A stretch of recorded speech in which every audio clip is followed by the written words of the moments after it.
Ito, isa pang super. Putahan dahil super 4 dito, pucha. Napakita ko lang yung mga ginagawa kaya hindi ako nakaka-reply saan doon pa sa mga gilid-gilid. Doon, meron pang 3 doon. Nakatago yung isa. Tapos doon sa kabilang parking. Pucha. Hindi ako nakaka-reply tagal na atambak. Tapos ayusin namin, nakarekta yung fan Nakarekta yung fan. Mandar ay tambucha. Tapos yung mini driving nakasindi kahit patay susi. Sige. Pangit tunog mga tambucho nila.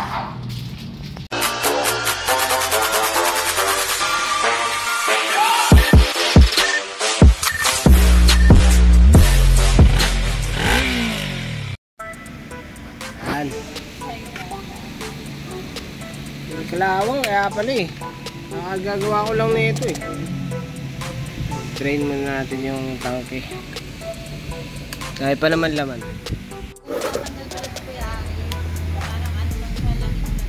Langib pakitip dyan. So ito na nga, nabuo na ulit. Hirap, putik, ang dumi. Hanip na yan, salpak na ulit. Hanip na wala. Wala. Tinanggal lang ko ng spark plug. Check natin yung spark plug sa putik. Bad trip, nakaarang yung busina. Nasiksik pa.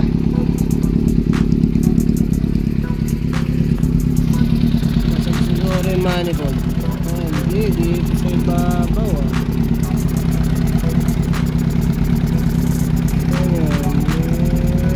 nasiksik dito baka manifold nga.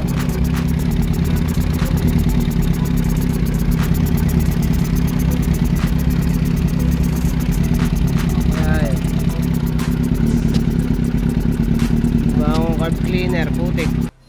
Ayun, putik, punit na pala ang putya. Hindi papansin kasi sa likod peke kasi kaya pala napunit pang BTEC pala pinaglalagay pang BTEC. Ito meron akong mga pang PB1 tsaka version S. Ito na ang lalagay natin. Meron ako isang original, medyo matigas na. Yung dalawa peke din. Isa pa, kailangan pa na isa pa, putik. May kakaibang tunog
gagamitin to po dyan.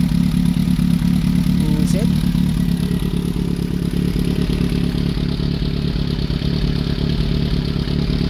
Ano yan?